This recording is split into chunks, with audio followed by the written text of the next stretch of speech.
स्वतंत्रता दिवस जो हमारे देश में 15 अगस्त को आता है, ये शहीदों को याद करने का दिवस होता है, क्योंकि हमारा देश परतंत्र था और ये परतंत्र पहले रहा मुगलों के द्वारा। करीब 900 वर्ष तक मुगलों ने राज्य किया, जबकि श्रमण और वैदिक संस्कृति इस भारत देश में थी, लेकिन पाश्चात्य संस्कृति में आकर के उन्होंने उन लोगों ने अपना इस देश पर अधिकार जमाया, कब्जा जमाया। फिर उसके बाद अंग्रेज आए, उन्होंने भी 250 वर्ष तक इस देश पर अपना राज्य किया, हमें गुलाम बनाया, हमारी मूर्तियां तोड़ी, हमारे मंदिर तोड़े, हमारे साधुओं को मारा, हमारे शास्त्र जलाए 6-6 महीने तक। इतिहास और संस्कृति मिटाना चाहिए, हमारे संस्कारों को मिटाना चाहा, परंतु हमने लड़ाई लड़ी। क्यों? क्योंकि हमें स्वतंत्रता चाहिए और हम गुलाम क्यों बने, इस बात पर भी हमें विचार करना होगा। तो तन और धन की गुलामी वतन को गुलाम बनाती है। तन धन के गुलाम जो हो जाते हैं वे वतन को भी गुलाम बना देते हैं, या यूं कहे देह की गुलामी देश को गुलाम बना देती है। और ये देह की गुलामी ही हमारे लिए कर्मों से जकड़ करके इस आत्मा को गुलाम बना देती है। और ये आत्मा गुलाम बनी हुई है, आज से नहीं, अनादि काल से बनी। और ये परतंत्रता कोई चाहता नहीं, परतंत्रता का पराधीनता, और कहा गया पराधीन सपने सुख नहीं। पराधीनता में स्वप्न में भी सुख नहीं होता, इसलिए स्वाधीन बनना है। तो स्वाधीन बनिए। हमारे देश में बहुत बड़ी राजनीति चली है, आपको मालूम है? आज हमारे जैन समाज की जाति गायब कर दी है, बनिया लिखा दिया, बस जैन का अस्तित्व मिटाने के लिए। बड़ा हम देश की स्वतंत्रता की बात करते, सबको जीने का अधिकार है, जन्म सिद्ध अधिकार है, सबको अपने धर्म करने का अधिकार है। हमारे यहाँ संविधान में भी लिखा गया, तो वहां पर पढ़िए आप संविधान के वो आर्टिकल 23 से लेकर 29 तक स्वतंत्रता के लिए क्या क्या लिखा गया। लेकिन आज गए और हमने अपनी जैन जाति की भी पहल भी नहीं की कि हमारी जाति के सामने जैन रखा जाए। मतलब जैन का अस्तित्व ही खतरे में चला गया, हमारे मंदिर खतरे में गए, हमारी समाज खतरे में चली गए, हमारे साधु खतरे में चले गए, हमारी संस्कृति खतरे में चली गए, हमारे संस्कार खतरे में चले गए। और संगति में जाकर आपके बच्चे भी कॉन्वेंट स्कूल में जाकर के और यहाँ वहाँ के स्कूलों में जाकर के अब तो मदरसाला में पढ़ेंगे। और जब मदरसाला में पढ़ेंगे तो क्या होगा जरा सोचिए, क्योंकि अभी कॉन्वेंट स्कूल आए थे तो उसकी संस्कृति में ढल गए, और जब आप मदरसा आएंगे तो उनकी संस्कृति में ढल जाएंगे, तो हमारी स्वतंत्रता कायम नहीं रह पाएगी। हम पुनः गुलाम हो जाएंगे, परतंत्र हो जाएंगे। इसलिए हे जैनियों, जैसे बाल गंगाधर तिलक ने कहा था कि स्वतंत्रता हमारा जन्म सिद्ध अधिकार है, ऐसे दिगंबरत्व और सिद्धत्व हमारा जन्म सिद्ध अधिकार है कि वो छिन ना जाए। एक भय पैदा हो रहा है लोकतंत्र में, इसलिए हमारा कर्तव्य बनता है कि हमारे जो नारे हैं, अहिंसा परमो धर्म, ये हमारा राष्ट्रीय नारा है, ये हमारा धर्म का नारा है, ये हमारे देश सारे विश्व का नारा होना चाहिए। देशभक्ति, जनसेवा, ये एक नारा होता है। आपको कहते सत्यमेव जयते, सत्य की विजय होती है। लेकिन मुझे नहीं लग रहा कि ये जब आपको छल कपट करके बनिया में डाल दिया जैन समाज को, तो इसका मतलब क्या हुआ कि यहाँ सत्य की विजय नहीं, सत्य की पराजय हो रही है। जैनम जयतु शासनम, आज ये शासन कहां चला गया? और यतो धर्म ततो जया, जहां धर्म वहां विजय। हम रात दिन धर्म कर रहे, लेकिन आज हमारी विजय नहीं है। जिसकी लाठी उसकी भैंस है। गांधी जी ने अहिंसा की लाठी से देश को स्वतंत्र किया, और आज अहिंसकों को लाठी मारी जा रही है। हे बंधुओं, जरा सोचना, स्वतंत्रता कायम रखना है तो हमें अपनी संस्कृति को, संस्कारों को कायम रखना होगा। हमें अच्छे लोक नीति की जरूरत है। ये नीति नहीं जो स्वार्थ नीति चल रही, जो एकांत नीति चले उसकी नहीं, अनेकांत नीति की जरूरत है। क्योंकि लोकतंत्र में, जनतंत्र में अनेकांत की नीतियों को लेके चला जाता, एकांत नीति को लेके नहीं चला जाता है।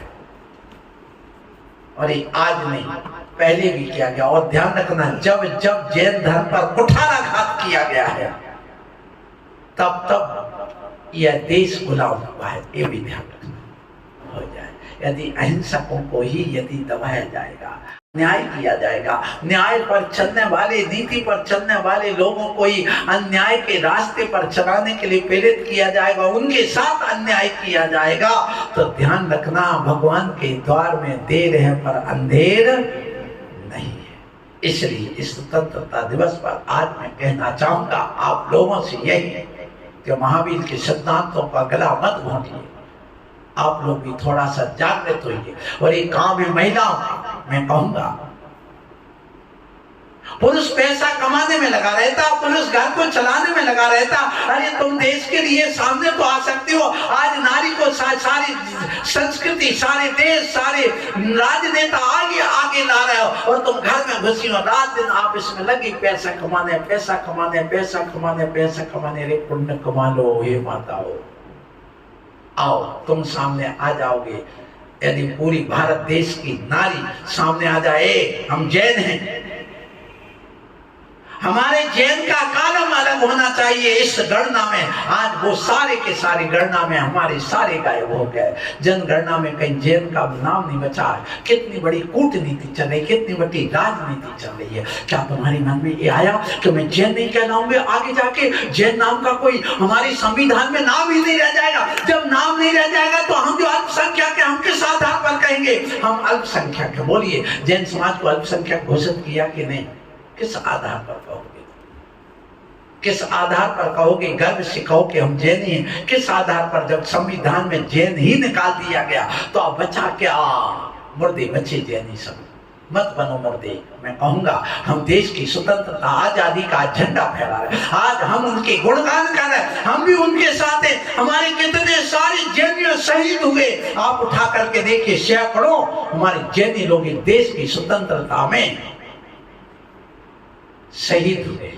और जब देश का संविधान बना तो एक नहीं 6 जैनियों ने उस संविधान में बनाने के लिए अग्रणी सामने आकर के और इसमें सलाह दी है। सबसे ज्यादा इनको सलाह दी गई संविधान बनाने वाले अंबेडकर जी को। धर्म को बचाने के लिए हमें कुर्सी नहीं बचाना, धर्म बचाना है।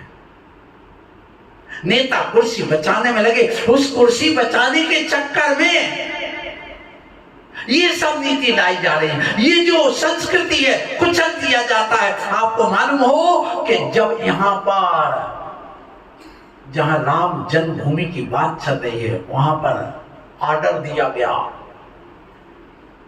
हाई कोर्ट ने ऑर्डर दिया कि स्टील को खुदवाया जाए, देखा जाए क्या मिलता है। तो उसमें जैन मूर्ति मिली तो का बंद कर दो। फिर उसके बाद एक हाथ में रातों रात कोई दे जाए, वहां खोदी गई, उस रातों रात सारी गायब कर दी गई।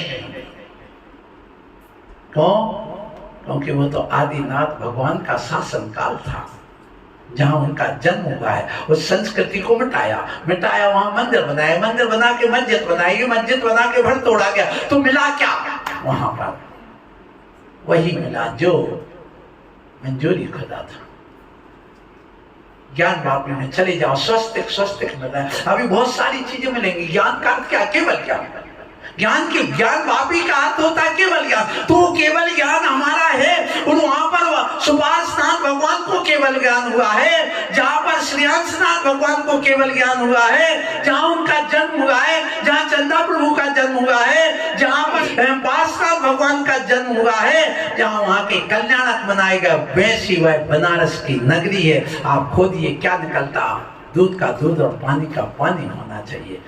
हम लड़ने नहीं जा रहे, लेकिन हमारी उस संस्कृति को छुपाओ तो मत, दुनिया के सामने उजागर तो करिए कि हाँ ऐसा है। मैं तो किसी सरकार का, किसी नेता का, किसी संस्कृति का विरोध करने की बात नहीं कर रहा हूं। मैं सिर्फ इतना कह रहा हूं कि संस्कृति को छुपाओ नहीं,